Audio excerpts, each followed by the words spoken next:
Hello everyone. आज की video में हम डिस्कस करने वाले हैं GS3 मेंस पेपर में इकोनॉमिक्स वाले प्रश्नों के बारे में। और मुझे उम्मीद है कि ये डिस्कशन आपको अच्छा लगेगा और आप इस डिस्कशन से भी कुछ इनपुट निकाल पाएंगे।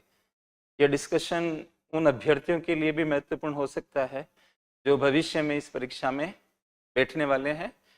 तो हम शुरुआत करते हैं दोस्तों इस डिस्कशन की। आइए दोस्तों, सबसे पहला प्रश्न जो हमें नजर आ रहा है स्क्रीन पर कि faster economic growth requires increase share of the manufacturing sector in GDP. इसका हिंदी अनुवाद इस तरह से है कि अगर हमें जीडीपी में फास्टर ग्रोथ चाहिए तो मैन्युफैक्चरिंग सेक्टर का बढ़ता हुआ रोल होना चाहिए, इंक्रीज शेयर होना चाहिए मैन्युफैक्चरिंग सेक्टर का जीडीपी के अंदर। जैसा कि आपको पता है कि हमारे यहाँ पर स्थिति थोड़ी अलग है और इसीलिए यूपीएससी ने ये सवाल किया है, आप एक अंदाज लगा सकते हो। और लगभग 17% के आसपास हमारे देश की जीडीपी में मैन्युफैक्चरिंग सेक्टर का योगदान है, जो काफ़ी कम माना जाएगा अगर आप साउथ कोरिया या अन्य कंट्रीज की तुलना करेंगे। तो जो पीछे का कंट्रीज की जो हिस्ट्री है कि जो कंट्रीज लगातार लंबे समय तक अच्छा जीडीपी और ग्रोथ प्राप्त करते रहे हैं तो उनका मैन्युफैक्चरिंग सेक्टर मजबूत रहा है। और प्लस मैन्युफैक्चरिंग सेक्टर पहले उनका ज़्यादा रोल उसका बना, उसके बाद में सर्विस सेक्टर का रोल बना। लेकिन हम भारत में कुछ उल्टा देखते हैं कि सेवा क्षेत्र की भूमिका ज़्यादा बन रही है हमारे देश के अंदर और मैन्युफैक्चरिंग सेक्टर एक लेगर्ड बना हुआ है। और हम चाहते हैं कि 2025 तक भारत में मैन्युफैक्चरिंग सेक्टर की कंट्रीब्यूशन 25% तक हो जाए। तो मैन्युफैक्चरिंग सेक्टर का एक अच्छी भूमिका मानी गई है देश के अंदर फास्टर ग्रोथ के लिए या तीव्र समृद्धि आपको मिले इसके लिए। और फिर इसमें फोकस किया गया कि विनिर्माण क्षेत्र में भी विशेषकर जो माइक्रो स्मॉल मीडियम एंटरप्राइजेज होते हैं उनकी भूमिका और अच्छी हो तो सबसे बढ़िया रहेगा, ऐसा करके बोला गया है। तो आपको क्या करना है कि इस बाद में सवाल है कि comment on the present policies of the government in this regard. तो वर्तमान में जो सरकार की नीतियां हैं उसके ऊपर कमेंट करना है। तो इसका मतलब ये नहीं कि ये पार्ट को आपको नहीं एक्सप्लेन करना है, मतलब केवल गवर्नमेंट पॉलिसीज पर ही कमेंट नहीं करना है। मैं ये चाहता हूँ कि मतलब मैं ये कहता रहा हूँ कि लोग पूछते हैं, स्टूडेंट्स पूछते हैं मुझे भी कि सर हमारा राइटिंग स्किल किस तरह से डेवलप हो, राइटिंग स्किल को हम कैसे आगे लेके जाएं, उत्तर कैसे लिखें बढ़िया। लेकिन बहुत कम स्टूडेंट्स होते हैं या ऑलमोस्ट नील स्टूडेंट्स होते हैं जो ये कहते हैं कि हम प्रश्न को कैसे समझें। तो दोस्तों, लिखने की कला प्रश्न की समझ से शुरू होती है और फिर दूसरी बात ये कि प्रश्न की मांग क्या है उसके अकॉर्डिंग आपको चलना है। तो पहले तो आपको ये बताना होगा थोड़ा, इसमें 150 वर्ड्स की कैटेगरी के अंदर है। तो 150 वर्ड्स कैटेगरी के अंदर आप 20 वर्ड्स या समथिंग, मतलब जो बात मैंने अभी बोली है कि भारत में मैन्युफैक्चरिंग सेक्टर का रोल उतना नहीं है, सर्विस सेक्टर का ज़्यादा है। और अगर हम दुनिया के राष्ट्रों को देखते हैं तो उनके यहाँ जो इंडस्ट्रियलाइज्ड कंट्रीज हैं, जो बहुत अच्छे लेवल पे जिनका जीडीपी है, उनका मैन्युफैक्चरिंग सेक्टर ज़्यादा आगे बढ़ा है पहले, फिर सर्विस सेक्टर की तरफ आए। एक क्लार्क थीसिस भी है दोस्तों, क्लार्क थीसिस इकोनॉमिक्स में पढ़ा जाता है, जिसमें ये बताया जाता है कि प्राथमिक क्षेत्र से पहले इकोनॉमी इंडस्ट्री की तरफ जाती है, इंडस्ट्रियलाइज्ड सेक्टर की तरफ जाती है या सेकेंडरी सेक्टर की तरफ जाती है और उसके बाद टर्शरी सेक्टर की तरफ जाती है। लेकिन इसमें क्या है कि हमारे इंडिया में सीधा ही हम चले गए टर्शरी सेक्टर की तरफ। जहाँ तक मुझे याद है कि 2015 के मेंस में भी इस पर क्वेश्चन पूछा गया था। क्वेश्चन कुछ इस तरह का था कि क्या कारण है कि भारत सीधा ही प्राथमिक क्षेत्र से सेवा क्षेत्र की तरफ छलांग लगा गया, डायरेक्ट जंप लगा गया, क्या कारण है। तो घूम फिर के वही प्रश्न इसमें नजर आ रहा है, थोड़ा सा इसमें उन्होंने ट्विस्ट किया है, एमएसएमईज पे फोकस किया है इस सवाल के अंदर। तो दोस्तों, मैन्युफैक्चरिंग सेक्टर को हमेशा ही मतलब इंजन ऑफ ग्रोथ जैसा माना गया है, क्योंकि ये बैकवर्ड फॉरवर्ड लिंकेज ज़्यादा पैदा करता है। ये कोई भी मैन्युफैक्चरिंग एक्टिविटी अन्यों से बहुत ज़्यादा जुड़ती है इनपुट आउटपुट के रूप में। इनपुट आउटपुट जो मैट्रिक्स बनता है या इनपुट आउटपुट जो रिलेशनशिप बनता है वो मतलब बहुत अच्छा होता है मैन्युफैक्चरिंग सेक्टर में। सेवा क्षेत्र में ज़्यादा इनपुट आउटपुट टाइप की रिलेशनशिप नहीं बनती है। तो अगर हमें फास्टर ग्रोथ चाहिए दोस्तों तो मैन्युफैक्चरिंग को आगे लाना पड़ेगा, क्योंकि मैन्युफैक्चरिंग से एक तो ग्रोथ के सेंटर्स बहुत सारे बन जाते हैं। एक मैन्युफैक्चरिंग एक्टिविटी आगे बढ़ रही है तो दूसरी भी आगे बढ़ रही है, क्योंकि एक के आगे बढ़ने से उसको इनपुट की आवश्यकता पड़ेगी, तो वो इनपुट किसी दूसरे का आउटपुट है। फिर कोई दूसरी एक्टिविटी है, उसका जो आउटपुट पैदा करना है उसे, तो उसको भी इनपुट चाहिए, तो कोई और इंडस्ट्री या मैन्युफैक्चरिंग यूनिट उसको सप्लाई कर रही है। इस वजह से क्या है कि मैन्युफैक्चरिंग सेक्टर जो होता है उसको बहुत इंपॉर्टेंट माना गया।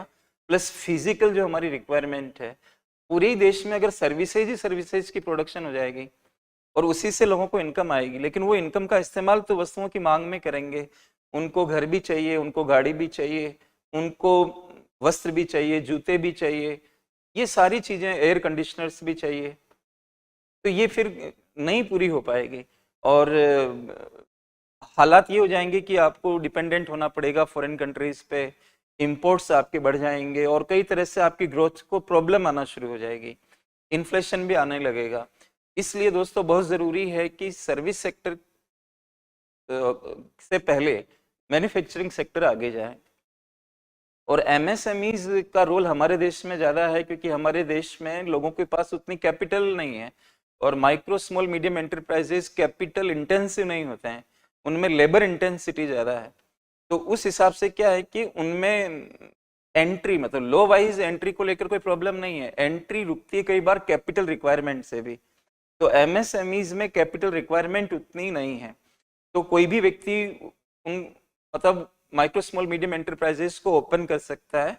और इसलिए क्या है कि इसमें मोनोपोलाइजेशन या ओलिगोपोलिस्टिक टाइप का माहौल नहीं बनेगा, कई सारे एंटरप्रेन्योर्स आ सकते हैं, जिससे क्या होगा कि हमारी ग्रोथ भी डिसेंट्रलाइज्ड होगी। डिसेंट्रलाइज्ड ग्रोथ बहुत जरूरी है in comparison to centralised type of growth, क्योंकि वो फिर अमीर और ज्यादा अमीर हो रहे हैं, ये वाला सिचुएशन आ जाएगा, और फिर वो लोग उतना डिमांड नहीं बढ़ा पाते हैं। जैसे कोई भी अमीर व्यक्ति को आप ले लें, अगर उसकी इनकम बहुत ज्यादा है तो उसके अकॉर्डिंग डिमांड जनरेट नहीं कर सकता हो, क्योंकि कंजप्शन की एक सीमा होती है, बायोलॉजिकल कैपेसिटी भी है, आपको टाइम की रिक्वायरमेंट भी है, ये सारी चीजें हैं। तो डिसेंट्रलाइज्ड ग्रोथ ही फ्यूचर में सस्टेन कर सकती है, राइट। और डिमांड को बूस्ट करने से आपके देश में फास्टर ग्रोथ आएगी। जितनी ज्यादा डिमांड होगी, ज्यादा डिमांड के लिए जरूरी है कि डिसेंट्रलाइज्ड टाइप की ग्रोथ हो। तो एमएसएमईज का रोल इस सेंस में आप बहुत अच्छा समझ सकते हो। दूसरी बात दोस्तों इसमें यह है कि लेबर इंटेंसिटी ज्यादा है एमएसएमईज की, यानी कि श्रम गहनता ज्यादा है। श्रम गहन का मतलब ये होता है कि कैपिटल की तुलना में लेबर ज्यादा यूज होता है। हमारे देश की जो लेबर फोर्स जिस रफ्तार से बढ़ रही है और जिस तरह की पॉपुलेशन अब तो वर्ल्ड में नंबर 1 हो चुके हैं, तो इस लिहाज से बहुत जरूरी है कि हम एमएसएमईज को आगे बढ़ाएं, ताकि ज्यादा से ज्यादा लोगों को एम्प्लॉयमेंट जनरेट हो सके। और एग्रीकल्चर तो ऑलरेडी सेचुरेशन वाले पॉइंट पर है, और सर्विस सेक्टर के अंदर उतना खपत नहीं हो सकती है जितनी हमारे देश की लेबर फोर्स है। तो लेबर इंटेंसिटी ज्यादा होने के कारण हमारे देश का जो ग्रोथ मॉडल है वो कंप्लायंट बनेगा हमारे देश की लेबर और पॉपुलेशन प्रोफाइल के अनुसार। तो आई थिंक आप इस बात को समझ पा रहे होंगे, ये सब चीजें आपस में कनेक्टेड है। तो फास्टर ग्रोथ अगर आपको लेके आनी है, बल्कि मैं एक आयाम और इसमें जोड़ना चाहूंगा, सस्टेनेबल ग्रोथ। फास्टर ही इंपॉर्टेंट नहीं है, सस्टेनेबल भी है।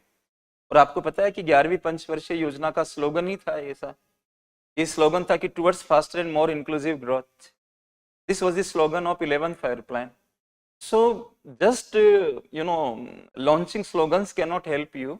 आपको अपनी सिस्टम को सेट करना पड़ेगा कि हम कैसे इसको डिसेंट्रलाइज्ड करें ताकि इंक्लूजन हो ज्यादा से ज्यादा लोगों का।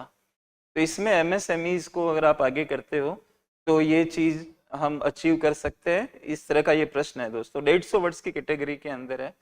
फिर आपको गवर्नमेंट पॉलिसी को एनालाइज करना है कि जो सरकार हालिया, प्रेजेंट वर्ड लिखा हुआ है इसमें, प्रेजेंट पॉलिसीज।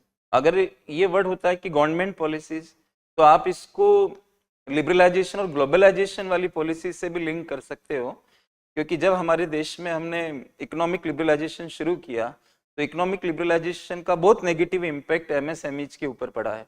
भारत के एमएसएमईज पर बहुत कुठाराघात जैसा हुआ है, क्योंकि भारत के एमएसएमईज को एक तो चीपर इंपोर्ट्स, बाहर से जो सस्ता आयात, क्योंकि उदारीकरण के अंदर हमने टैरिफ्स को कम किया जो बाहर से जो माल आता है उसके ऊपर, तो बाहर का जो चीपर इंपोर्ट्स है, विशेष तौर से चाइना से जो माल आता है, या जिन कंट्रीज के साथ हमने एफटीए किया, वो कंट्रीज के माल से डोमेस्टिक माल इन लोगों को जो एमएसएमईज है इनको ज़्यादा कंपटीशन करना पड़ा, और इनके पास कोई टेक्नोलॉजी, उतनी अपडेटेड टेक्नोलॉजी नहीं रही है इनके पास, क्योंकि इन्वेस्टमेंट लिमिट्स इनका नीचे रहा है। टेक्नोलॉजी को अपग्रेड करने के लिए ज़्यादा निवेश की आवश्यकता पड़ती है, और अगर ये निवेश ज़्यादा करते हैं तो इनकी कैटेगरी से ये बाहर हो जाएंगे, क्योंकि एमएसएमईज को बहुत बेनिफिट्स भी मिलते हैं सरकार की ओर से। तो इस वजह से क्या है कि ये धीरे धीरे कमज़ोर हो गए हमारे देश के अंदर एमएसएमईज। अगर आप प्रेजेंट गवर्नमेंट पॉलिसीज को थोड़ा सा वाइडर करके समझें और पीछे चले जाएं, ग्लोबलाइजेशन लिबरलाइजेशन जब हमने शुरू किया वहां तक जाके अगर इसकी बात करें तो उस बात को लिख सकते हो आप इसमें। लेकिन लेटेस्ट में जो सरकार स्टेप उठा रही है इनके लिए, वो काफ़ी अच्छे स्टेप्स हैं। जैसे कि इनका रजिस्ट्रेशन बहुत आसान कर दिया गवर्नमेंट ने, उद्यम पोर्टल, उद्यम रजिस्ट्रेशन, इस तरह के पोर्टल सरकार चला रही है। तो वो पोर्टल से ईज ऑफ डूइंग बिजनेस इनके लिए जनरेट हो गया, एक माहौल ईज ऑफ डूइंग बिजनेस जिसको हम कहते हैं।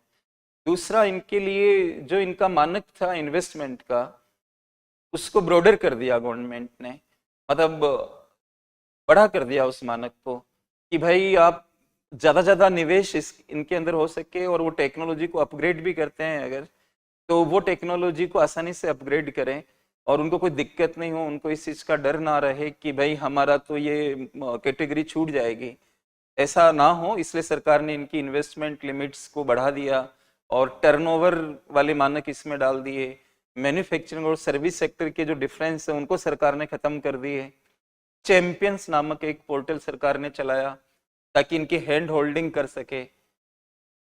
इस तरह की चीजें सरकार ने कहा कि 200 करोड़ रुपए तक का कोई भी प्रोक्योरमेंट हमें करना है तो हम ग्लोबल टेंडर नहीं मंगवाएंगे, ग्लोबल टेंडर इनवाइट नहीं करेंगे। ग्लोबल टेंडर इनवाइट करने से कंपटीशन होगा, इसका मतलब साफ साफ सरकार इनको प्रोटेक्ट कर रही है। इसी तरह से सरकार ने कहा कि आपको कोलेटरल फ्री लोन देंगे हम, 5 करोड़ रुपए तक के कोलेटरल फ्री लोन। कोलेटरल्स में क्या होता है कि आपको कुछ न कुछ रखना पड़ता है फिर आपको लोन मिलता है। तो वो सारे स्टेप्स आपको इसमें दिखाने हैं, जिसमें ओवरऑल आपका रुझान रहना चाहिए कि प्रेजेंट गवर्नमेंट पॉलिसी इनके फेवर में जा रही है। हालांकि ग्लोबलाइजेशन की वजह से इनको प्रॉब्लम हो रही है, इनके सर्वाइवल में दिक्कत आ रही है, इस चीज़ को आप मेंशन कर सकते हो। तो ये स्टेप्स, और सारे स्टेप्स आप लिख भी नहीं पाओगे, टिप्पणी देते समय कुछ आपको एग्जाम्पल देने पड़ेंगे। तो कुछ एग्जाम्पल जो मैंने क्लास में बोले उस तरह के एग्जाम्पल आप अपना सकते हो और इस बात को स्थापित कर सकते हो। तो इस तरह से इस प्रश्न को अटेम्प्ट किया जा सकता है। राइट दोस्तों, तो एक सवाल ये था, मैं इसे वर्बली ही ज़्यादा डिस्कशन कर रहा हूँ आपसे। इसके बाद अगर हम अगला सवाल देखते हैं, what is the status of digitalisation in the Indian economy, examine the problems faced in this regard and suggest improvements.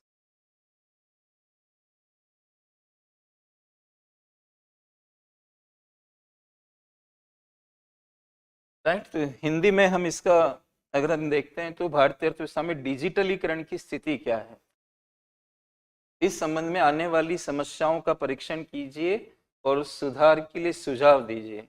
Right, तो दोस्तों ये कॉम्प्लेक्स चीज है कि ये डिजिटलाइजेशन का जो स्टेटस है इंडिया का, वो कुछ पॉइंट्स में नहीं समेट, मतलब मल्टीपल इंडिकेटर्स आपको इस्तेमाल करने पड़ेंगे इसको दिखाने के लिए। मल्टीपल इंडिकेटर्स आपको दिखाने पड़ेंगे, जैसे कि डिजिटलाइजेशन को कैसे हम समझे, मतलब तो इसके लिए आपको कई सारी चीजें शो करनी पड़ेगी, जैसे कि डिजिटल इकोनॉमी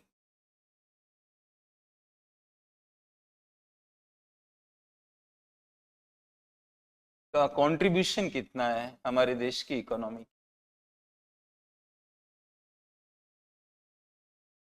डिजिटल इकोनॉमी का कंट्रीब्यूशन कितना है, मतलब एक छोटे फैक्ट से भी आपको पता लग सकता है। आप बता सकते हो इस बात को, जैसे कि 2014 में इसका कंट्रीब्यूशन 5.08% था और 2019 में इसकी कंट्रीब्यूशन बढ़कर 8.58% हो गई। और ये जो डिजिटल इकोनॉमी है उसका देश की टोटल इकोनॉमी के अंदर कितनी कंट्रीब्यूशन है, तो आप देख रहे हैं कि 14 से 19 के बीच में। और ये जो फैक्ट है ये आरबीआई बुलेटिन है, आरबीआई मंथली बुलेटिन,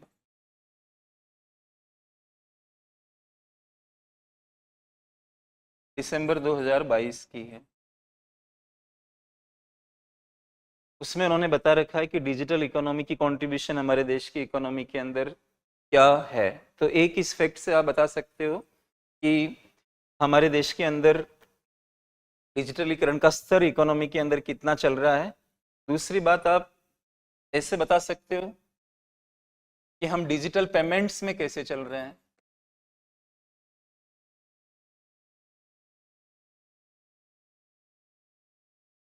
तो अगर आप नीति आयोग के पूर्व सीईओ जो कांत सर है, अगर उनकी बात को सुनते हैं, उन्होंने एक जगह पर कहा कि डिजिटल पेमेंट में इंडिया अमेरिका से आगे जा रहा है।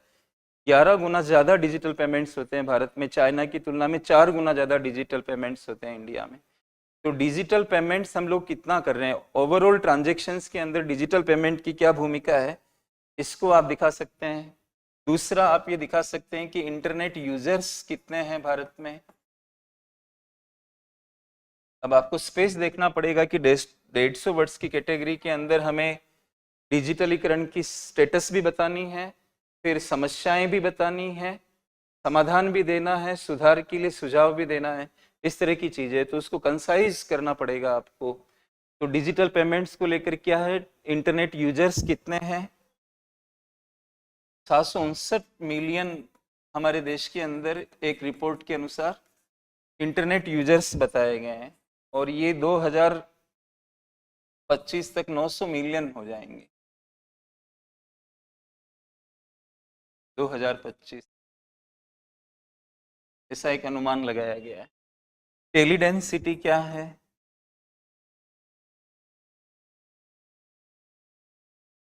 इस तरह की चीजों को आपको अपनाना पड़ेगा। Online shoppers,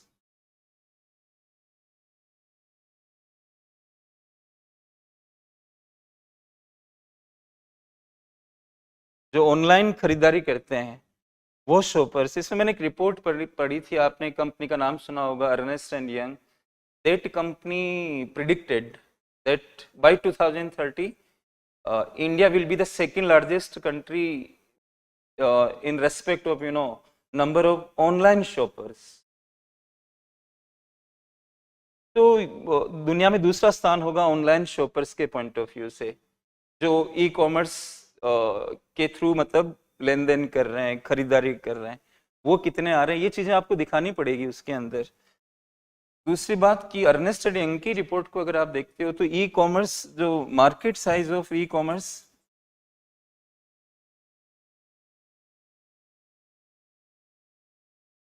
e-commerce is going to be $350 billion by 2030। Online shoppers दोनों डेटा जो है 2030 के हैं। मैंने कहा कि सेकंड लार्जेस्ट ऑनलाइन शॉपर्स के रूप में इंडिया होगा और $350 बिलियन की ई कॉमर्स की मार्केट की साइज होगी हमारे देश के अंदर। तो इन फैक्ट से आप बता सकते हो कि डिजिटलीकरण का स्टेटस इंडिया का क्या है। और हमारे देश में गिग वर्कर्स भी काम कर रहे हैं आजकल, ये नाम सुना होगा आपने जरूर, गिग वर्कर्स। पिछले मेंस में शायद ये पूछा गया था जीएस सेकंड या समथिंग के अंदर। तो इस तरह से आप ये दिखा सकते हो ना इंडिया के बारे में, जैसा कि आपको स्पेस मिले उसके अकॉर्डिंग ही आपको काम करना है, राइट। इसके अलावा दोस्तों और भी कई बातें इसके अंदर आप डाल सकते हो इन चीजों के अलावा, जैसे वर्ल्ड इकोनॉमिक फोरम है,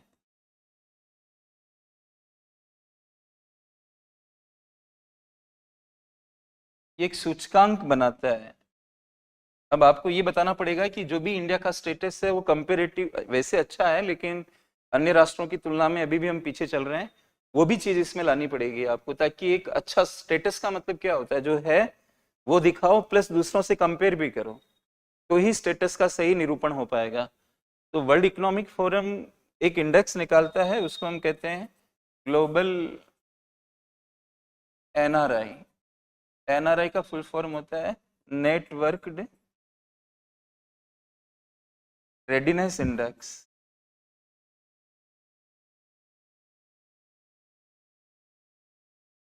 एक बहुत अच्छा सूचकांक होता है जो आपकी पूरा का पूरा एक निचोड़ में दिखाता है कि आपका जो स्टेटस है डिजिटलाइजेशन और अन्य चीज़ों को लेकर वो किस तरह का है। नेटवर्क रेडीनेस इंडेक्स, इसमें हमारी जो रैंक है वो 61वीं रैंक है, 61 आउट ऑफ 131 कंट्रीज।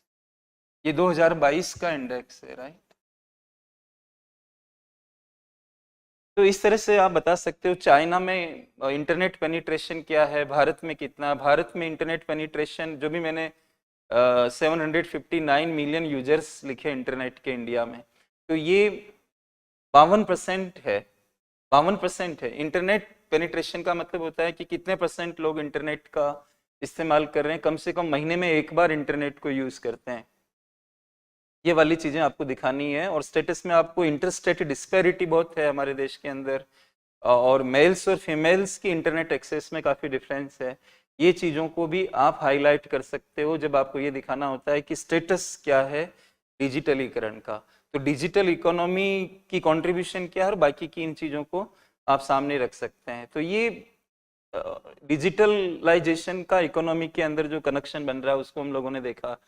इसके अलावा दोस्तों क्या है कि ये पूछ रहा है कि इसमें समस्याएं पूछ रहा है कि क्या फ्यूचर के अंदर इश्यूज आ सकते हैं इसको लेकर। हम प्रश्न को फिर से देख लेते हैं, उससे हमें क्लियर हो जाएगा ये चीज कि प्रश्न की मांग किस तरह की बन रही है इसमें। इस संबंध में आने वाली समस्याओं का परीक्षण कीजिए और सुधार के लिए सुझाव दीजिए, राइट। 150 वर्ड्स में इसको कंप्रेस करना बहुत मुश्किल हो जाता है। 50 इसमें आ जाएंगे वर्ड्स आपके, 50 समस्याओं के लिए आ जाएंगे और 50 सुधार के लिए आ जाएंगे। तो आपका हाथ काफी टाइट रहेगा इस चीज को बताने के लिए। तो हम लोग समस्याओं के बारे में अगर बात करें तो समस्याएं किस तरह की है, जैसे कि एक मेजर इश्यू जो मैं इकोनॉमिक्स वाले एंगल्स की बात करूंगा यहाँ पर ज्यादा, तो यहाँ पर एक इश्यू है डिजिटल डिवाइड का। डिजिटल डिवाइड,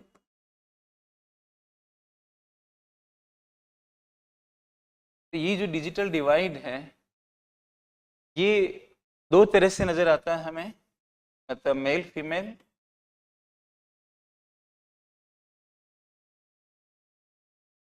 और ये रूरल अर्बन। एक और तरह से हमें दिखता है ये इंटरस्टेट, मतलब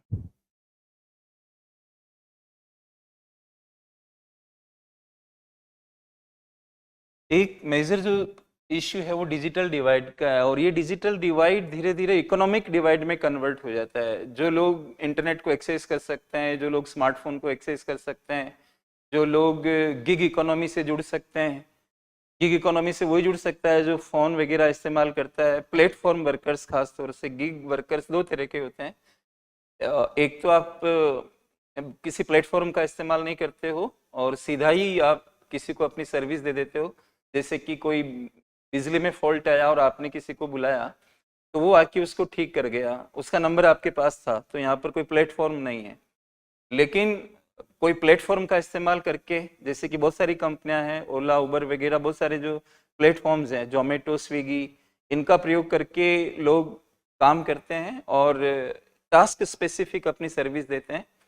जैसे कि कोई फूड आइटम को छोड़ना तो छोड़ दिया, उसका उसको पेमेंट मिल जाएगा। इस तरह का जो काम होता है वो काम गिग इकोनॉमी में डिस्कशन में आता है।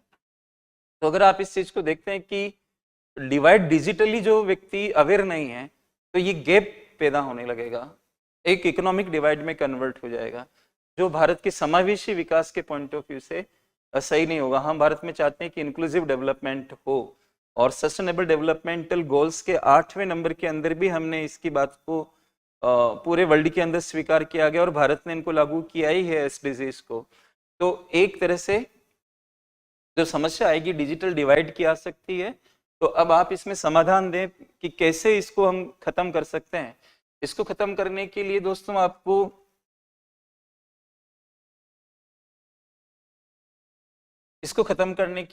एजुकेशन पे ध्यान देना पड़ेगा।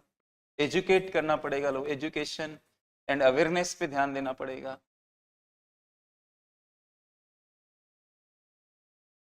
जागरूकता लोगों में लानी पड़ेगी, उनको एजुकेट करना होगा, इस चीज पे आप ध्यान देंगे। दूसरा, आपको इंफ्रास्ट्रक्चर डेवलपमेंट करना पड़ेगा, गांव तक ये सर्विसेज बेहतर ढंग से, ब्रॉडबैंड या कोई भी चीज बेहतर ढंग से कैसे उपलब्ध हो, इसकी जो इंफ्रा चाहिए, हमें आधारिक संरचना चाहिए, उस पर आपको काम करना पड़ेगा। और दूसरा, अफोर्डेबिलिटी लानी पड़ेगी, अफोर्ड लोग कर सकें उसे, क्योंकि हाई कॉस्ट रहती है इन चीज़ों की, चाहे वो स्मार्टफोन हो या कोई भी हो। और ख़ास तौर से जब लोग की बेसिक नीड्स पूरे नहीं कर पा रहे, तो इसको कैसे वो अफोर्ड कर पाएंगे, आपको ये देखना पड़ेगा। सुधा मूर्ति जी जो है इन्फोसिस फाउंडेशन की चेयरमैन, उनके आप लेक्चर सुनिए, वो जगह जगह भारत के अंदर घूमती है जहाँ लोगों को कपड़ा तक नहीं है, ऐसे ऐसे सीन्स उन्होंने देखे हुए हैं जहाँ महिला नेकेड है किसी हट के अंदर, उनको वो साड़ी दे रही है, इस मतलब कि वो अपना तन ढक सके। तो how you can think about a kind of digitalisation throughout this country, ये तो और गैप को बढ़ा देगा। तो आपको ये देखना पड़ेगा कि अफोर्डेबिलिटी कैसे इसमें आए। तो एक इश्यू यहाँ पर जो है वो डिजिटल डिवाइड का है, जिसको आपको खत्म करना होगा। दूसरी जो प्रॉब्लम आ सकती है इसमें, वो problem informalisation of labour market, मतलब कि मैं बता रहा हूँ आपको ये चीज, इनफॉर्मलाइजेशन ऑफ लेबर मार्केट, वो दिस इज,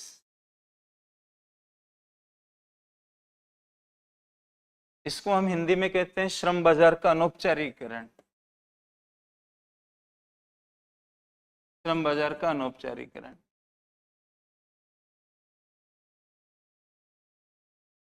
तो ये अनौपचारिकरण कैसे होता है, जैसे जो परमानेंट काम होते हैं, परमानेंट जॉब्स और वैकेंसीज होती है, वो धीरे धीरे टेम्पररी कॉन्ट्रैक्ट टाइप की चीज़ों में कन्वर्ट हो जाती है। और आजकल जो गिग वर्कर्स काम करते हैं, जो मतलब किसी एक कार्य को संपादित करते हैं और उसके बदले में पेमेंट लेते हैं और फिर वो चले जाते हैं, ये इस तरह का जो काम होता है, और जो लोग ऐसा काम करते हैं उनको गिग वर्कर्स कहते हैं। तो धीरे धीरे अगर ये गिग इकोनॉमी का रोल बढ़ता है, तो वो लेबर वाली जो लॉज हैं उनका प्रोटेक्शन उनको नहीं मिल पाएगा ठीक से। तो ये इनफॉर्मलाइजेशन ऑफ लेबर मार्केट है, जो डिजिटलाइजेशन से फ्यूचर में ज़्यादा हो सकता है। तो हमें ये देखना पड़ेगा कि इस informalisation of labour market, how we should control it, right? And second most important thing is how we can protect the interest of these gig workers, ये हमें देखना पड़ेगा। तो ये एक चुनौती हमारे सामने आएगी, उस पर भी हमें सोचना पड़ेगा। मैं इकोनॉमिक्स वाले एस्पेक्ट्स पे ज़्यादा बात कर रहा हूँ। और तीसरा जो प्रॉब्लम आ सकता है वो लॉस ऑफ एम्प्लॉयमेंट अपॉर्चुनिटीज हो सकता है। हालांकि इसको लेकर हम कोई श्योर नहीं कह सकते कि ऐसा होगा कि नहीं होगा। और ये loss of employment opportunities robots की वजह से हो सकती है, एआई के प्रयोग की वजह से हो सकती है। तो इसका हम क्या इलाज हो हमारे पास, और इस प्रोग्रेसिव स्टेप को हम रोक भी नहीं सकते कि हम ये कहें कि क्योंकि डिजिटलाइजेशन से मार्केट एफिशिएंसी बढ़ती है, प्रोडक्शन की एफिशिएंसी बढ़ती है, तो इसलिए उसको स्टॉप नहीं किया जा सकता है। आप उसके लिए कुछ मेजर्स अपना सकते हो, you can adopt some measures like, so you can talk about such things as universal basic income transfer। 2016-17 के इकोनॉमिक सर्वे में यूनिवर्सल बेसिक इनकम ट्रांसफर की बात हुई थी। अब अरविंद सुब्रमण्यन सर ने उसको राइट किया था, आप पढ़िए 2016-17 का, आपको निकल आएगा। Economic survey ministry of finance की वेबसाइट पे जाना है, वहां से आपको निकल आएगा। तो उसमें काफी विस्तार से उन्होंने काफी जगह दी थी इस चीज के लिए कि हम यूनिवर्सल बेसिक इनकम ट्रांसफर की तरफ चले जाएं। तो इस तरह के कुछ उपाय आप अपना सकते हो। और भारत में जो सब्सिडियां गवर्नमेंट देती है, तो उनको भी आप कन्वर्ट कर सकते हो, इसमें दो चीजों को लिंक करके उस पे जाया जा सकता है। लेकिन आप एक सजेशन दे सकते हो वहां पर। तो ये चीजें नजर आ रही है जो इकोनॉमिक्स से लिंक कर रही है। बाकी दोस्तों क्या है कि दूसरा प्राइवेसी रिलेटेड मैटर्स भी हैं यहाँ पे।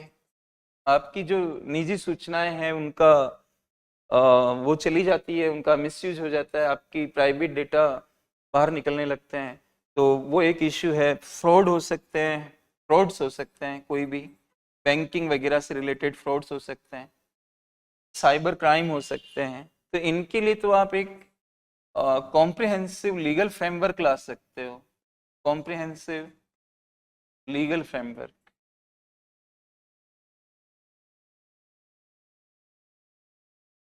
मतलब एक विस्तृत कानूनी फ्रेम बना सकते हो कि कैसे हम इसको टैकल करेंगे, और रेलिवेंट एजेंसीज क्रिएट कर सकते हो, एनफोर्समेंट पे ध्यान दे सकते हो।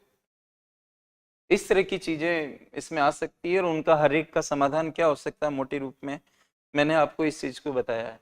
तो इस तरह से ये एक प्रश्न था, और हम अब अगले प्रश्न की तरफ जाएंगे दोस्तों।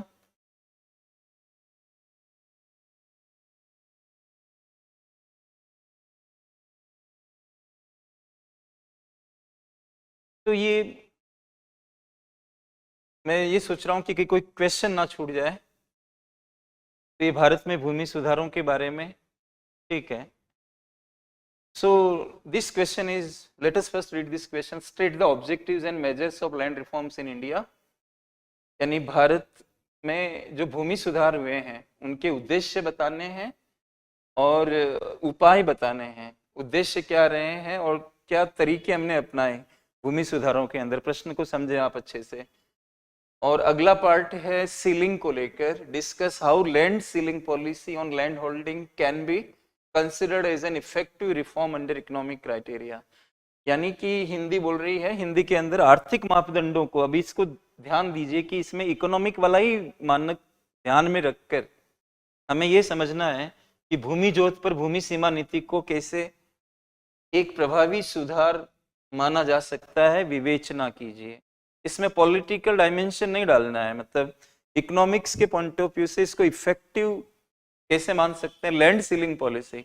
और सीलिंग का मतलब आप जानते होंगे कि सीलिंग लॉ हमारे देश में राज्य सरकारों द्वारा जो बनाए गए, इसका मतलब ये होता है कि what is the maximum limit up to which a household can have agricultural land. एक परिवार कितनी ज्यादा, अधिक से अधिक कितनी भूमि रख सकता है, इसको हम सीलिंग कहते हैं, या हिंदी में इसको हदबंदी कहते हैं। तो ये एक प्रश्न है दोस्तों, तो इसका विवेचन हम कैसे कर सकते हैं, how we can discuss it, तो करते हैं इस पर बातचीत दोस्तों। देखिए, जो इसी स्लाइड पे काम करते हैं,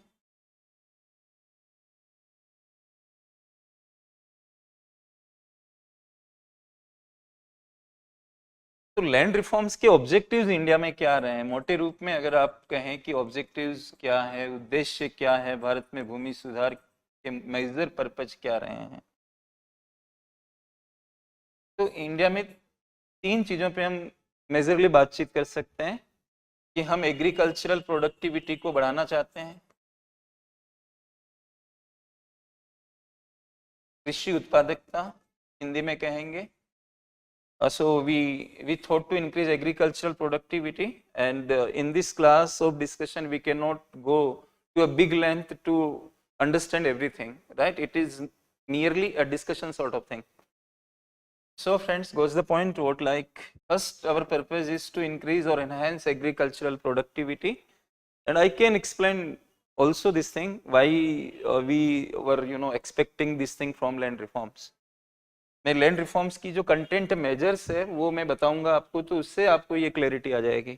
दूसरा, हम चाहते हैं कि पॉवर्टी कम हो और सोशल जस्टिस हमारे देश के अंदर आए, पॉवर्टी कम हो, सोशल जस्टिस बढ़े, ये हमारे ऑब्जेक्टिव्स रहे। लेकिन जो हमारे मेजर्स जो इसके अंदर रहे हैं कि हम क्या क्या इसके अंदर लागू करेंगे, मेजर्स में हमने किन चीज़ों को अपनाया।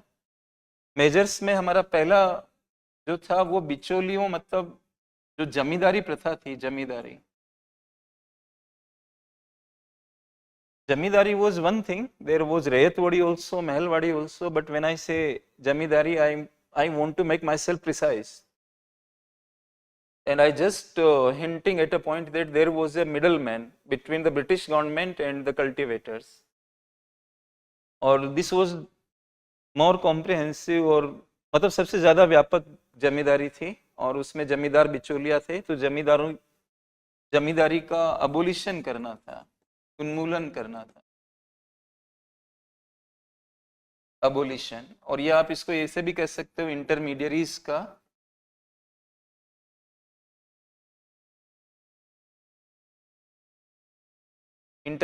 का अबोलिशन करना था, राइट। और वो ज्यादा रेंट वसूलते थे, लगान वसूलते थे, और लगान अगर ज्यादा होगा तो फार्मर के पास फिर कुछ बचेगा नहीं, और उसको लगेगा कि उसका एक्सप्लॉयटेशन हो रहा है। एक्सप्लॉयटेशन होगा तो उसका इंटरेस्ट कम हो जाएगा फार्मिंग में। This will result into reduction in agricultural productivity. और दूसरा हमने जो रिफॉर्म्स किए वो टेनेंसी रिफॉर्म्स भी किए। टेनेंसी रिफॉर्म्स को हिंदी में कहते हैं काश्तकारी सुधार। और ये जो टेनेंट फार्मर्स होते थे, बटाईदार जिसको हम कहते हैं, उनसे रिलेटेड ये रिफॉर्म्स रहे हैं, बटाईदारों से रिलेटेड, टेनेंट से रिलेटेड। और जमींदारों का उन्मूलन होने के बाद भी, even after the abolition of intermediaries और zamindars, the exploitation of cultivators continued in our country. आज के भारत में भी ये कहा जाता है, जमींदार शब्द नहीं है आज के भारत में, हम जमींदार शब्द को टेक्निकली इस्तेमाल नहीं कर सकते, हमें कहना पड़ेगा land owners. Even today land owners are taking a good amount of rent from the cultivators। तो जो भूस्वामी है अभी वो ज्यादा अमाउंट में रेंट ले रहे हैं, तो उसको हम कैसे रेगुलेट करें, ये चीजें इसके अंदर आ रही है। टेनेंसी रिफॉर्म्स के अंदर रेगुलेशन ऑफ रेंट एक है। जो टेनेंट फार्मर्स हैं उनको भूस्वामी कभी भी बाहर निकाल देते हैं। आपने पढ़ा होगा कि अगर लंबे समय तक एक कल्टीवेटर या टेनेंट फार्मर किसी लैंड को कल्टीवेट करता है तो वो क्लेम कर सकता है, 12 साल तक अगर उसने कल्टीवेशन किया तो वो क्लेम कर सकता है भूस्वामी बनने के लिए, लैंड ओनर बनने के लिए। तो वो लोग क्या करते हैं, उसको 2 साल 3 साल बाद ही निकाल देते हैं। तो उसको पता है कि मैं परमानेंट नहीं हूं यहाँ पर, तो वो ध्यान लगाकर काम नहीं करेगा वहां पर, ये इश्यू आएगा। तो उनको परमानेंसी भी करनी है, टेनेंट्स को परमानेंट बनाना है, और जरूरी हुआ तो उनको स्वामी भी बना देना है। जैसे कि लेफ्टिस्ट गवर्नमेंट जिन स्टेट्स में रही, वेस्ट बंगाल वगैरह में, केरल, कर्नाटक, इस तरह से, तो वहां पर हमने देखा कि जो टेनेंट फार्मर्स हैं उनको लार्ज स्केल पर स्वामी बना दिया गया जमीनों का। तो इस तरह से हमने टेनेंसी रिफॉर्म्स किए इंडिया में, राइट। तो ये एक पार्ट था। और लैंड रीऑर्गेनाइजेशन भी इसका एक पार्ट है।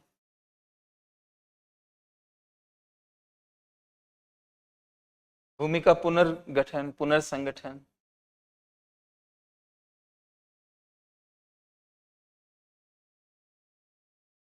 और ये लैंड रीऑर्गेनाइजेशन में हमने small farm land holdings,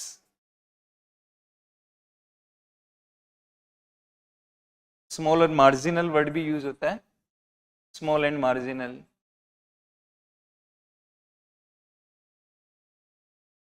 land holdings को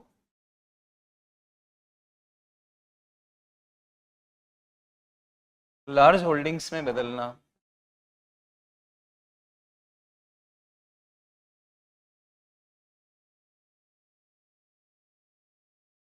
और ये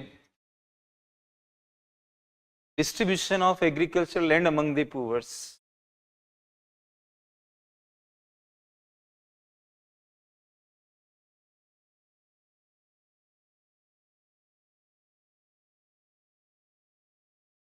distribution of land among the poors, तो इसमें हम सीलिंग लेके आए। तो यहाँ यूपीएससी पूछ रहा है सीलिंग,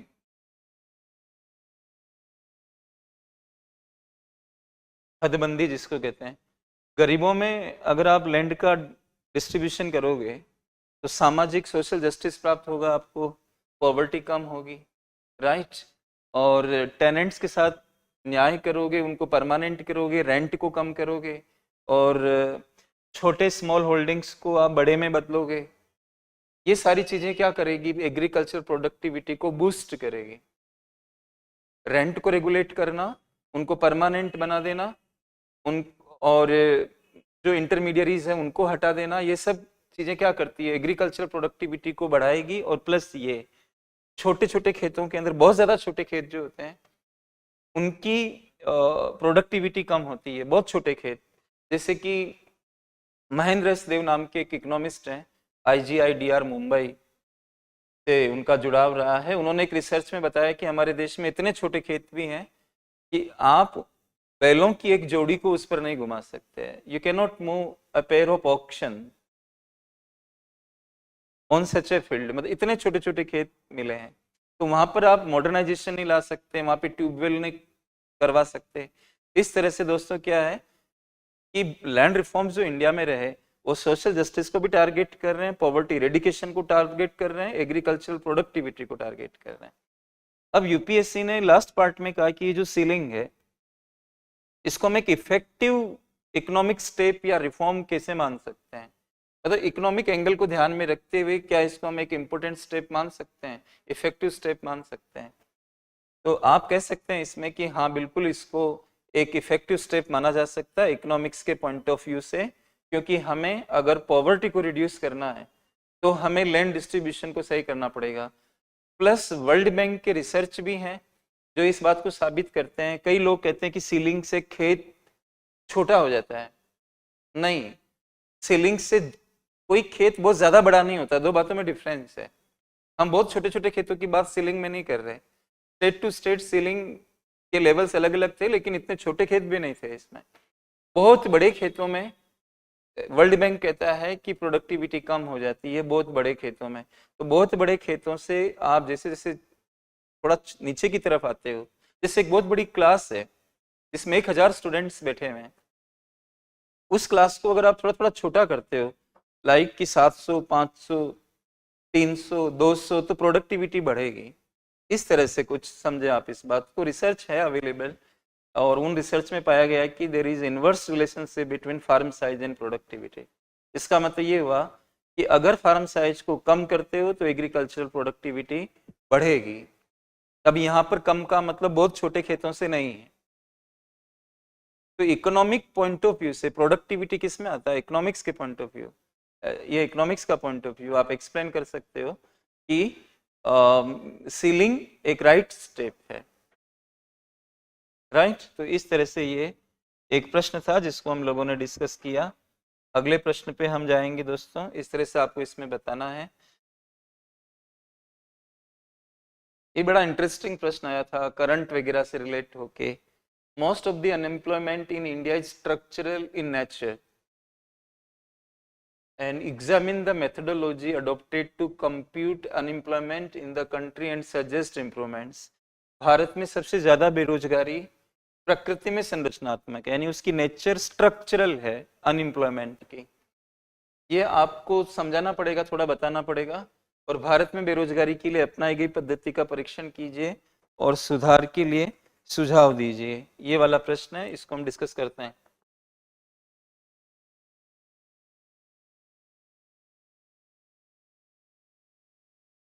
दोस्तों जो एक होता है साइक्लिकल अनएम्प्लॉयमेंट,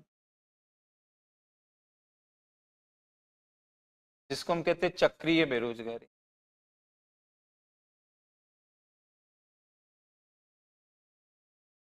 और ये चक्रीय बेरोजगारी टेम्परेरी होती है, मतलब अस्थायी प्रकार की होती है।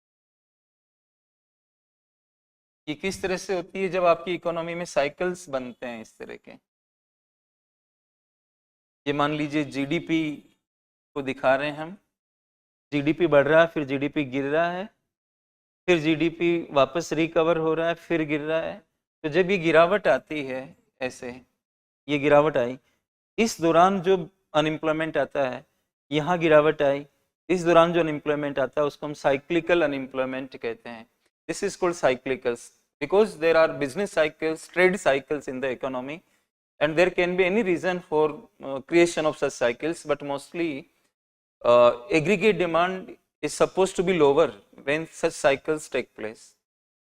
समग्र मांग कम हो जाती है, तब हम मानते हैं कीनेजियन इकोनॉमिक्स में कि ये साइकिल इस तरह से नीचे की तरफ जा रहा है। जैसे अभी आप देखोगे ग्लोबल लेवल पे इन्फ्लेशन को कंट्रोल करने के लिए जो हम ब्याज दरें बढ़ा रहे हैं, तो इस ब्याज दर के बढ़ने से हम इस साइड में स्लिप मार सकते हैं ना, और ब्याज दरों के बढ़ने से मांग कम हो जाती है बिकॉज की कंजप्शन की डिमांड कम हो जाएगी, क्योंकि आप अगर लोन लेके कोई चीज कंजप्शन के लिए खरीद रहे हो वहां पे असर पड़ेगा, खासतौर से गाड़ियों पर, एयर कंडीशनर्स पर, एसयूवीज पर। दूसरा, इन्वेस्टमेंट पर असर पड़ेगा इसका। अगर कोई इंडस्ट्रियलिस्ट इन्वेस्टमेंट करना चाहता है तो वो नहीं कर पाएगा इन्वेस्टमेंट। तो ये साइक्लिकल अनएम्प्लॉयमेंट इस तरह से जनरेट होता है, लेकिन ये जल्दी क्योर हो जाता है स्टिमुलस इम्प्लीमेंट करके, मतलब कि मॉनेटरी पॉलिसी, फिस्कल पॉलिसी की डोजेज लगाते हो इकोनॉमी के अंदर, ये रिकवर होने लगता है, फिर से रिकवर होने लगता है। Cyclical is not a big issue, I mean to say like that. अब उसके कंपैरिजन में स्ट्रक्चरल, इंडिया में भी ये आता है, लेकिन ये मतलब एक मेजर सिचुएशन नहीं है हमारे भारत की, मुख्य प्रकृति। दे आर टेलिंग व्हाट कि मेजर जो हमारी नेचर है, structural in nature, most of the unemployment in India structural in nature, right. तो ये साइक्लिकल टाइप की नहीं है, जो स्ट्रक्चरल होती है वो परमानेंट टाइप की ज्यादा होती है, राइट। और वेस्टर्न कंट्रीज इसको ज्यादातर इस सेंस में बताते हैं कि स्किल्स उसके अकॉर्डिंग नहीं है, जैसे इंडस्ट्रीज हैं उसके अकॉर्डिंग स्किल्स नहीं है, तो मैचिंग नहीं हो पाती है, और जिसकी वजह से लोग बेरोजगार होकर घूमते रहते हैं लंबे समय तक। बट इंडियन कॉन्टेक्स्ट में, अंडर डेवलप्ड कंट्रीज के कॉन्टेक्स्ट में, I believe, and there are various economist who are telling this thing, कि अगर आपके देश में लेबर फोर्स जिस रफ्तार से बढ़ रहा है उस रफ्तार से इंडस्ट्रीज ग्रो नहीं कर रही है। लोगों के पास स्किल्स है, वो ट्रेनिंग किए हुए हैं, लेकिन फिर भी उनको रोजगार नहीं मिल रहा है। और कोई ऐसी बात भी नहीं है कि इकोनॉमी मंदी में हो, इसका मतलब वो इंडस्ट्रीज उस रफ्तार से नहीं बढ़ रही है जिस रफ्तार से लेबर फोर्स बढ़ रहा है। तो स्ट्रक्चरल जो अनएम्प्लॉयमेंट है वो भारतीय सेंस में दो ढंग से देखा जा सकता है।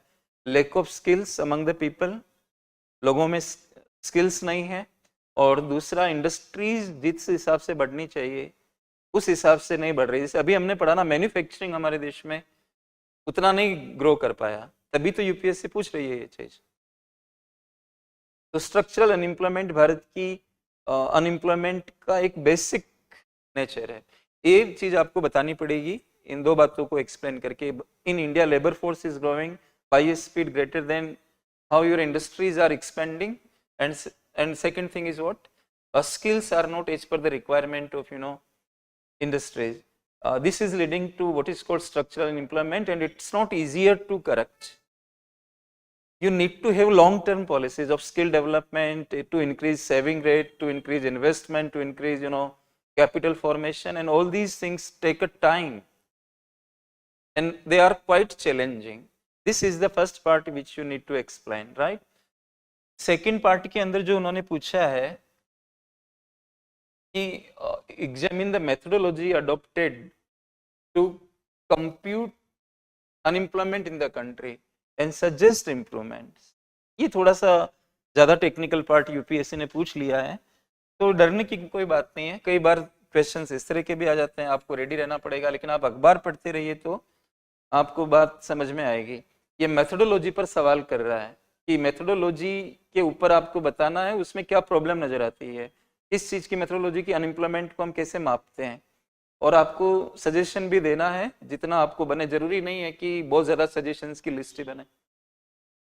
एक तो जो अनएम्प्लॉयमेंट डिफाइन होता है, डेफिनेशन में इश्यू है। एक तो how we define unemployment, right. Unemployed किसको कहते हैं, इसके लिए एक इंपॉर्टेंट बात है दोस्तों कि कोई भी व्यक्ति एक्टिवली सर्चिंग कर रहा हो, मतलब एक्टिवली जॉब सर्च कर रहा हो, एक्टिवली जॉब सर्च कर रहा हो और फिर उसको जॉब नहीं मिल रहा हो, तो हम उसको बेरोजगार कहेंगे। मतलब वो अपने आप को जॉब सीकर के रूप में प्रस्तुत कर रहा है, कार्य मांगने के लिए जा रहा है, मांगने पर भी उसको एम्प्लॉयमेंट नहीं मिल रहा है, और हम ये मान के चल रहे हैं कि उसमें कैपेबिलिटी है, और कैपेबिलिटी है, और वो एक्टिवली सीक कर रहा है कि I should get employment. He is giving his biodata, he is presenting himself, active search कर रहा है। तो एक्टिव सर्च करने वाले व्यक्ति को अगर रोजगार नहीं मिलता है तो हम कहेंगे कि वो बेरोजगार है। ठीक है, आप ध्यान से समझिएगा इसको, डेफिनेशन से ही शुरू कर रहे हैं हम लोग इस चीज को। अच्छा, कई बार कई सारे आर्टिकल आए हुए हैं इस चीज के ऊपर, पहले भी आए हुए थे। कई बार क्या होता है कि हम लोग मतलब कुछ लोग ऐसे पाए गए हमारे देश के अंदर, एक सर्वे हुआ था, उस सर्वे के अंदर ये मालूम चला कि कुछ पुरुष और कुछ महिलाएं, उन्होंने ये बताया कि हम अगर घर के स्तर पे हमें काम मिल जाए, घर के स्तर पे काम मिल जाए तो हम काम कर सकते हैं, राइट। बाहर हम काम नहीं कर सकते हैं। तो वो एक्टिवली सर्च नहीं कर रहे थे जॉब को, और जबकि उनको जॉब की आवश्यकता थी। एक्टिव सर्च नहीं होने के कारण वो अनएम्प्लॉयड लोगों में काउंट नहीं हो पाए। एक तरह से कोई भी व्यक्ति एक्टिवली सर्च नहीं करता है तो वो काउंट नहीं हो पाएगा। एक सर्वे में ये पाया गया कि 27% अर्बन वुमन और 33% रूरल वुमन, उन्होंने कहा कि हमें घर में रोज जॉब मिल जाए, घर के स्तर पे कोई जॉब मिल जाए तो हम काम कर लेंगे। उन्होंने इस तरह से एक्टिवली सर्च नहीं किया। तो ये जितने लोग थे ये तो अनएम्प्लॉयमेंट में काउंट नहीं होंगे, तो आपकी अनएम्प्लॉयमेंट रेट कम नजर आएगी। इस तरह के इश्यूज उसमें बताने थे। दूसरी चीज, एक कॉन्सेप्ट होता है डिस्करेज्ड वर्कर।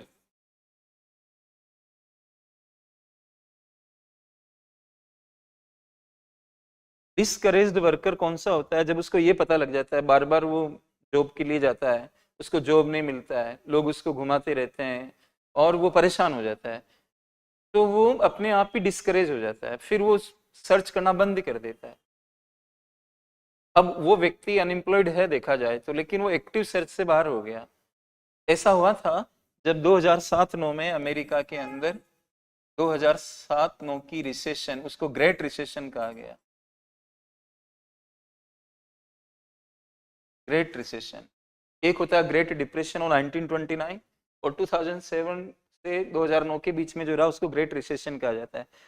वो माहौल इस तरह का था कि लोग डिस्करेज हो गए, वो अपने आप को पेश नहीं कर रहे थे काम के लिए। तो आप कैसे इसको सही सिचुएशन आपको पता लग पाएगी, इस तरह की चीज आप समझें इसके अंदर, ऐसा इश्यू जनरेट हो जाएगा। मेथोडोलॉजी के अंदर आप डेफिनेशन से स्टार्ट करोगे। दूसरा क्या है कि हमारे इंडिया में एक ये सर्वे आता है PLFS, periodic labour force survey, 2017 से, मतलब ये इसको हमने इंट्रोड्यूस किया, पीरियोडिक लेबर फोर्स सर्वे। इसमें अर्बन एरिया के लिए हर क्वार्टर के अनएम्प्लॉयमेंट रेट निकाले जाते हैं और पूरे साल भर के भी निकाले जाते हैं, और ग्रामीण क्षेत्रों के लिए पूरे साल भर के निकाले जाते हैं। इस PLFS में दो मेथड्स यूज होते हैं, CWS और UPSS, करंट वीकली स्टेटस और usual principal and subsidiary status. थोड़ा बताऊंगा मैं आपको, बहुत विस्तार नहीं पकड़ सकते। करंट वीकली स्टेटस में क्या होता है उसको समझें आप। जैसे जब भी सर्वे होता है, जैसे आज हम सर्वे कर रहे हैं, तो पिछला सप्ताह जो होता है उसमें एक व्यक्ति को पूछा जाता है कि आपको कोई काम मिला कि नहीं मिला। अगर वो व्यक्ति ये कह देता है कि 1 घंटे का भी रोजगार रिपोर्ट कर देता है तो हम उसको एम्प्लॉयड मान लेते हैं, और अगर वो ये कहता है कि मुझे 1 घंटे का भी रोजगार 1 सप्ताह में नहीं मिला तो हम उसे बेरोजगार समझेंगे। ये CWS मेथड है। अब आप इसमें आप ऐसे समझो कि मान लीजिए उसको पिछले सप्ताह में किसी एक दिन रोजगार मिल गया, 1 दिन रोजगार मिल गया या 1 घंटे का रोजगार मिल गया, तो आपने कह दिया कि ये इसका रोजगार है, ये अनएम्प्लॉयड नहीं है। लेकिन वो बाकी के दिनों के लिए बेरोजगार रहा हो, तो कैसे इसे सही पता लगे? तो इसमें आप ऐसे समझो इस चीज को कि एक व्यक्ति साल के मेजर पार्ट में एम्प्लॉयड रहा, जैसे साल के मेजर पार्ट में, लेकिन जैसे उस साल का एंड होता है, एंड होते होते वो बेरोजगार हो जाता है, और आप ये वाली मेथड लागू करते हो साल के एंड में, तो इस मेथड में वो रोजगार काउंट हो जाएगा, क्योंकि इसमें पूरे साल भर का देख रहे हो आप, और इसमें आप पिछला वीक देख रहे हो जिसमें वो बेरोजगार रहा, तो इसमें वो रोजगार काउंट हो जाएगा, इसमें बेरोजगार काउंट हो जाएगा। तो CWS की वजह से अनएम्प्लॉयमेंट लेवल ज्यादा आ जाएगा और इसकी वजह से कम आ जाएगा। मतलब कुल मिला के इन चीजों से आपको ये पता नहीं लग पा रहा है कि अनएम्प्लॉयमेंट की स्थिति क्या है, और इसलिए कहा जाता है कि CWS की जगह CDS होना चाहिए, जो डेली का मापता हो, करंट डेली स्टेटस, इसको हम कहते हैं करंट डेली स्टेटस।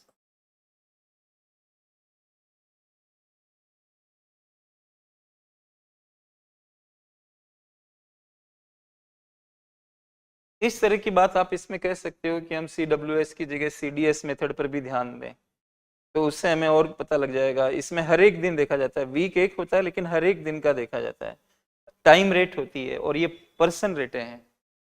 इस तरह से ये मेथोडोलॉजिकल एक इश्यू। इसमें एक दो पॉइंट भी अगर आप लिख देते हो, एक डेफिनेशन में थोड़ा चेंज हो कि डेफिनेशन में हम एक्टिवली सर्च वाली बात को थोड़ा रिलैक्स करें, और उसमें ये भी संज्ञान में लेके आए कि जो लोग एक्टिव सर्च नहीं कर रहे हैं उनका भी हम पता लगाएं कि उनका क्या है, वो क्या चाहते हैं लेकिन कोई सोशल कांस्टेंट की वजह से वो अपने आप को पेश नहीं कर पा रहे।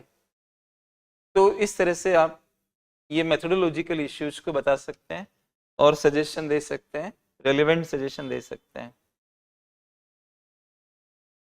और इसके बाद वाला जो प्रश्न है वो है देखभाल अर्थव्यवस्था और मुद्रीकृत अर्थव्यवस्था के बीच में अंतर कीजिए।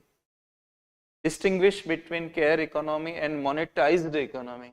How can care economy be brought into monetised economy through woman empowerment, right. इस शब्द में पहले भी बोलता रहा हूँ, यूट्यूब पे शायद एक वीडियो में मैं जहाँ जिसमें ये बता रहा था कि महिलाओं की लेबर फोर्स पार्टिसिपेशन रेट कम क्यों रहती है, वहाँ पर भी मैंने केयर इकोनॉमी की बात की हुई है।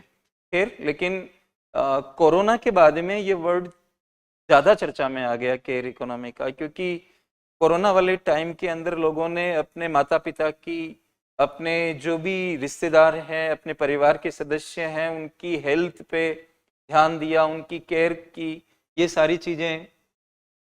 लेकिन उस केयर की वजह से मतलब उनको इकोनॉमिक्स में केयर इकोनॉमी की कोई मेजरमेंट नहीं हो पाती है। अगर कोई माँ अपने बच्चे को पढ़ाती है, माँ अपने बच्चे की देखभाल करती है, उसको उसके लिए भोजन तैयार करती है, उसके कपड़े वॉश करती है, अपने पति का ध्यान रखती है, अपने माँ बाप का ध्यान रखती है, अपने इनलॉज का ध्यान रखती है, ये जीडीपी में काउंट नहीं हो पाते हैं और इसको इकोनॉमिकली प्रोडक्टिव नहीं माना जाता है।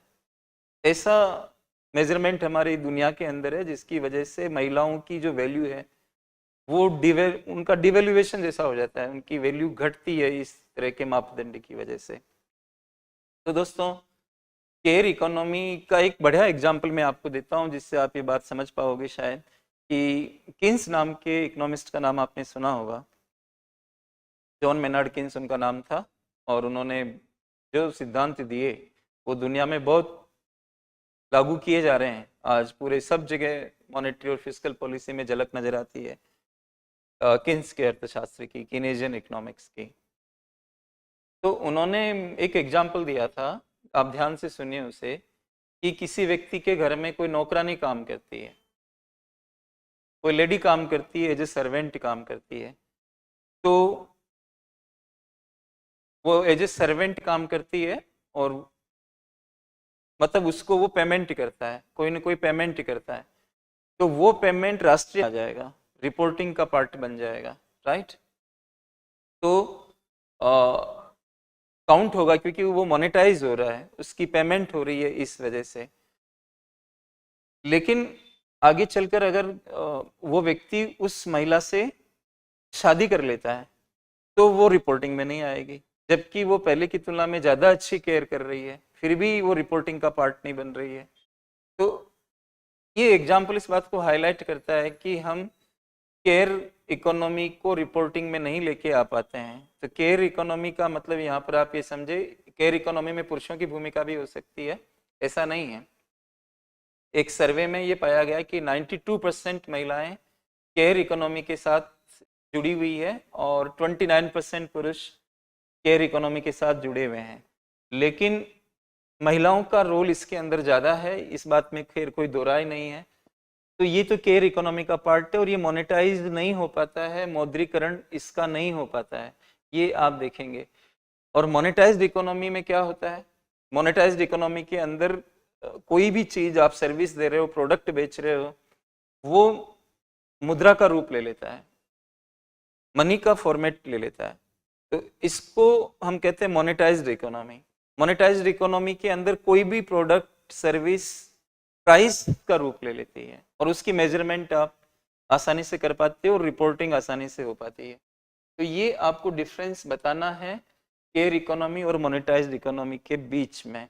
और यहाँ महिला सशक्तिकरण से इस केयर इकोनॉमी को हम कैसे मोनेटाइज कर सकते हैं, इस पे सवाल पूछा गया है। तो आप महिलाओं का एम्पावरमेंट करेंगे, तो एम्पावरमेंट करने के लिए उनको आप एजुकेशन दीजिए,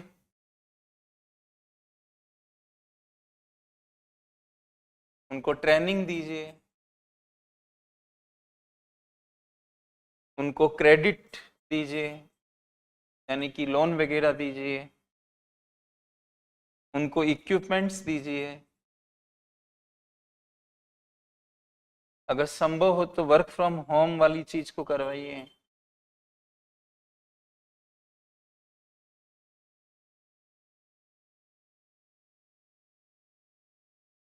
एजुकेशन दीजिए, ट्रेनिंग दीजिए, credit, equipment, work from home, as a gig worker वो काम कर सकती है।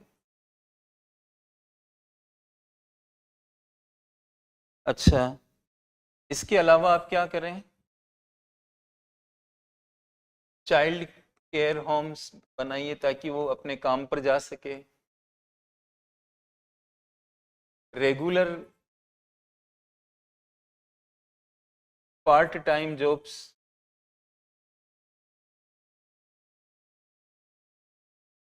महिलाओं को रेगुलर और पार्ट टाइम जॉब चाहिए क्योंकि उनको घर को भी देखना होता है, तो वो क्रिएट कर सकते हो आप, regular part time jobs create कर सकते हो। सिक्योरिटी उनकी होनी चाहिए, इंटरनेट एक्सेस होना चाहिए,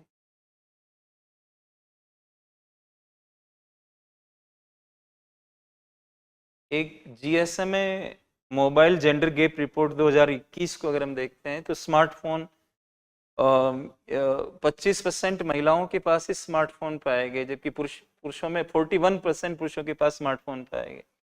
तो इंटरनेट एक्सेस में प्रॉब्लम है, तो वो लेके आइए, राइट। इस तरह से आप जेंडर वेज गैप जो होता है,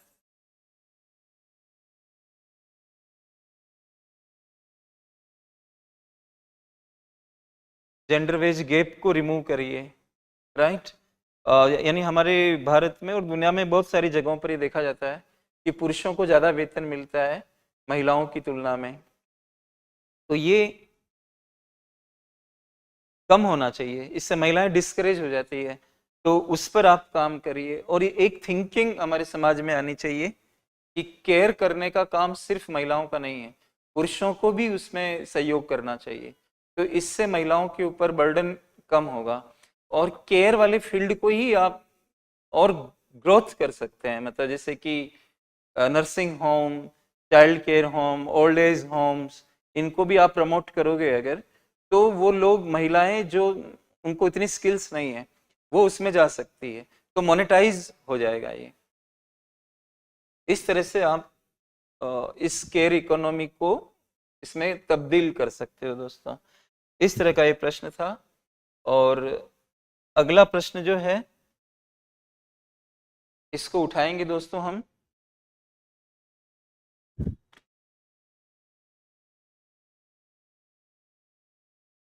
देखिए, explain the changes in cropping pattern in India in the context of changes in consumption pattern and marketing condition, right? Hindi पढ़ रहा हूं मैं। खपत पैटर्न और विपणन दशाओं में परिवर्तन के संदर्भ में भारत में फसल प्रारूप यानी कि क्रॉपिंग पैटर्न में हुए परिवर्तनों की व्याख्या कीजिए। ये ऐसा प्रश्न है जिसको स्मेल करना पड़ेगा आपको, एग्जामिनर के माइंड में उतरना कि what he wants to ask. और इसीलिए क्या होता है कि आपको रात और दिन अपने सिलेबस के अंदर जाना होता है, तभी आप सेंस कर पाओगे कि ये जानना क्या चाह रहा है। क्रॉपिंग पैटर्न में जो चेंज हुआ भारत में, दो चीजों की वजह से, कंजप्शन पैटर्न और मार्केटिंग कंडीशंस के अंदर जो चेंज हुआ है, उनकी वजह से हमारे देश में क्रॉपिंग पैटर्न कैसे बदले। मतलब कंजप्शन पैटर्न में बदलाव से और मार्केटिंग कंडीशंस के बदलाव से ये क्रॉपिंग पैटर्न पे क्या असर पड़ा इसका। This is the question which you need to understand, right? If you want to smell it, what the UPSC or examiner is wanting here to ask from you. वो ये पूछना चाह रहा है बेसिकली जो मिलेट्स हैं, मिलेट्स वर्सेस फाइन सीरियल्स।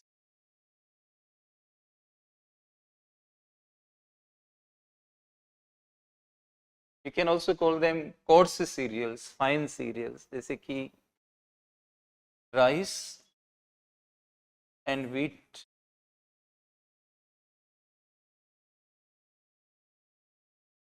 तो दो जो क्रॉपिंग पैटर्न है हमारे इंडिया में वो इनके अगेंस्ट चला गया, मिलेट्स के इनके फेवर में गया। That is basically the point which the examiner is trying to ask here in this question. तो आपको बताना पड़ेगा कि ये क्रॉपिंग पैटर्न पे बताना पड़ेगा पहले तो आपको कि क्रॉपिंग पैटर्न में जो चेंज हुआ वो किस तरह का है। मिलेट्स को अगर आप देखते हो तो ग्रीन रेवोल्यूशन के आसपास, near by green revolution, before the starting of green revolution you can say, जो एरिया अलोकेट था वो 40 million hectare,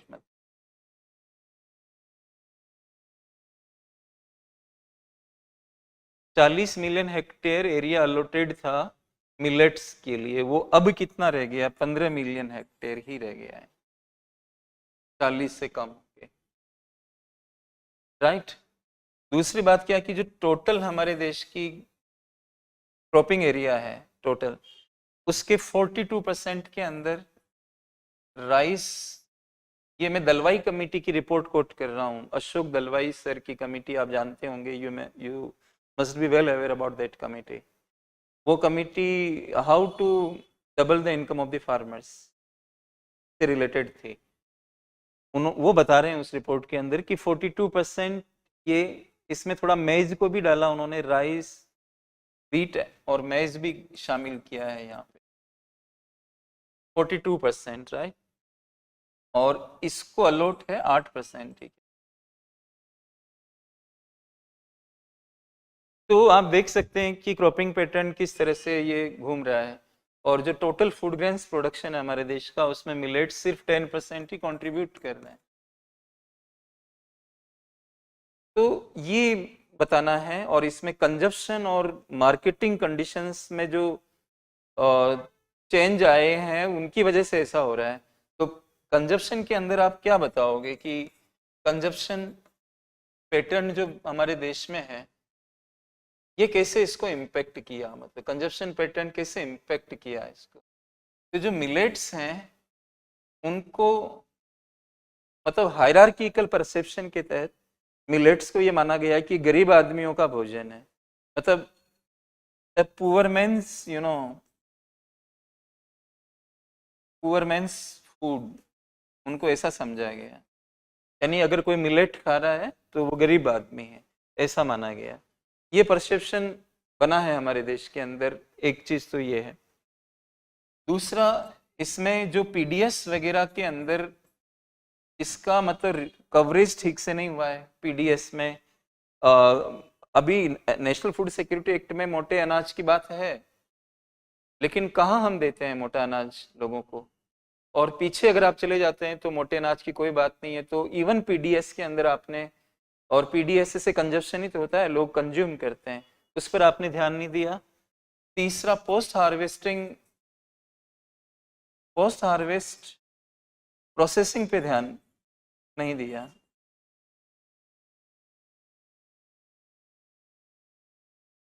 post harvest processing पे ध्यान नहीं दिया गया इसमें, क्योंकि मिलेट्स को थोड़ा सा प्रोसेस करना होता है, साफ करना होता है, अच्छे से दाना निकालना होता है, तब आप उसको कंज्यूम कर पाओगे। इस तरह से क्या है कि कंजप्शन पैटर्न की वजह से भी, कंजप्शन पैटर्न जो था वो राइस और व्हीट के फेवर में रहा है। ये चीज़ें आपको इसमें बतानी है। और जहाँ तक मार्केटिंग वाली बात है कि मार्केटिंग जो कंडीशंस है,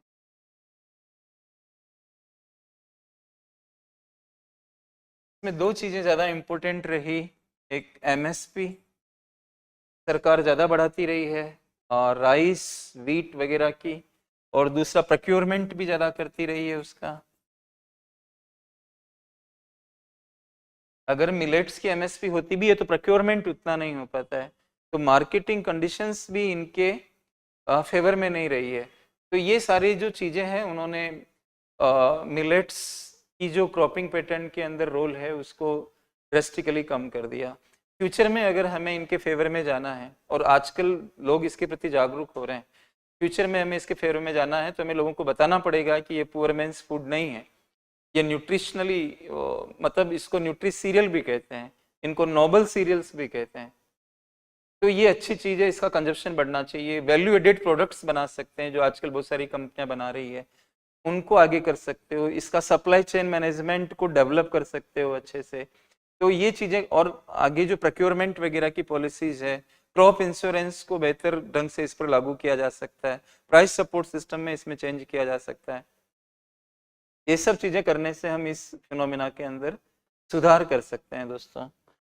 और अगला और आखिरी सवाल हम ये लेंगे जो फार्म सब्सिडीज का टॉपिक है, what are the direct and indirect subsidies provided to farm sector in India, discuss the issues raised by the World Trade Organization in relation to agricultural subsidies. बहुत फेमस ये topic है, और WTO का 13 number का ministerial conference अगले साल होने वाला है। तो उसके बैकग्राउंड में UPSC ये सवाल कर रही है, और इसमें दोस्तों ये सब्सिडी का जो मुद्दा है उसको PSH ऑफ फूड ग्रेन्स का मुद्दा कहते हैं। PSH का मतलब होता है public stock holding of food grains.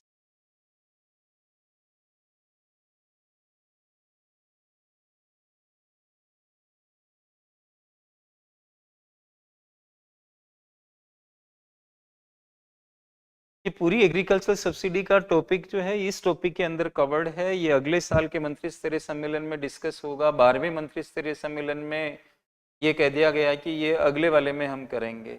लगातार इसको डेवलप्ड कंट्रीज पोस्टपोन करते जा रहे हैं, और इसमें जो इश्यू है वो जो सब्सिडियां प्रोडक्शन बढ़ाती है, एग्रीकल्चरल प्रोडक्शन बढ़ाती है, उनके ऊपर कैप है WTO के अंदर। एग्रीमेंट ऑन एग्रीकल्चर एक एग्रीमेंट है जो इसके गाइडलाइंस तय करता है। तो 10% भारत जैसे कंट्रीज के लिए है और 5% डेवलप्ड कंट्रीज के लिए है। ये एग्रीकल्चरल GDP का होता है 10% और 5%। लेकिन भारत इसको ब्रीच कर रहा है, उनका ये कहना है। और ये पीस क्लोज एक है, पीस क्लोज, जिसको भारत इन्वोक करके इसको ब्रीच कर रहा है, या इसी को हम बोलते हैं ड्यू रेस्ट्रेंट। थोड़ा समय की कमी रह गई है तो बहुत ज़्यादा वाइडर नहीं हो पाऊँ, मतलब यहाँ पे कुछ और भी रिकॉर्डिंग या चीज़ें होनी है, इस वजह से पीस क्लोज और ड्यू रेस्ट्रेंट का जो प्रोविज़न है उसको भारत ने इन्वोक किया है। और इस क्लोज के तहत भारत को 10% की लिमिट को क्रॉस करने की छूट मिली हुई है। लेकिन डेवलप्ड कंट्रीज कहते हैं कि भारत नोटिफाई नहीं करता हमें कि वो कब इस लिमिट को ब्रीच कर रहा है और किस तरह से कर रहा है। ये नोटिफाई करना इसमें ज़रूरी होता है। तो ये मुद्दा, और भारत का इसमें ये कहना है, भारत जैसे अन्य कंट्रीज ये सबको ये कहना है कि फूड सिक्योरिटी हमारे यहाँ एक इम्पोर्टेंट इश्यू है। तो हमारी फूड सिक्योरिटी के लिए हमें फूड ग्रेन्स की पब्लिक स्टॉक होल्डिंग बढ़ानी पड़ेगी। तो ये 10% का जो बैरियर है ये हमारे लिए काम कर रहा है। तो इसके लिए कोई एक परमानेंट सोल्यूशन होना चाहिए। तो ये परमानेंट सोल्यूशन के मुद्दे पर डेवलप्ड कंट्रीज अभी तक ठीक से काम नहीं कर रहे हैं और बार बार आरोप ज़्यादा लगा रहे हैं। ये मुद्दा WTO स्तर पर इस समय बना हुआ है। तो आपको देखना होगा कि नेक्स्ट ईयर जब ये सम्मेलन होता है तो उसमें किस तरह की चीज़ें सामने आती है। और ये जो सब्सिडियां हैं दोस्तों 2013 के मेंस में भी आया हुआ है, केंद्र और राज्य सरकारें कौन कौन सी सब्सिडियां खेती में देती है, तो उनको आपको दिखाना है। डायरेक्ट कौन सी सब्सिडियां, इनडायरेक्ट कौन सी सब्सिडियां हैं। और ये सब्सिडियां MSP के फॉर्म में हो सकती है, और पावर वाली हो सकती है, इरिगेशन वाली हो सकती है। MSP, power, irrigation, fertiliser etcetera, इस तरह की ये सब्सिडियों को दिखाना है उसके अंदर। तो ये सब्सिडियों के बारे में एक बातचीत थी दोस्तों। मतलब WTO इनके लिए product specific, non product specific, उत्पाद विशिष्ट, गैर उत्पाद विशिष्ट शब्दों का प्रयोग करता है कि whether they are promoting the production of a particular crop or not. They are generalized type of subsidies which can be used in any crop. Such subsidies are called by WTO a non-product, and those subsidies which directly impact the production of specific crops are called, you know, product specific subsidies. इस तरह से ये मतलब सब्सिडियों की एक बातचीत है. इसमें डिस्प्यूट्स क्या है उसके ऊपर आपको ज़्यादा काम करना है कि इसमें डिस्प्यूट क्या रेज हो रहे हैं सब्सिडियों को लेकर. और we will be discussing all these things up to this point only. Our discussion is right now over. So I hope कि ये आपको एक अच्छी इनपुट दे पाया होगा. Right, so thank you very much friends, thank you very much.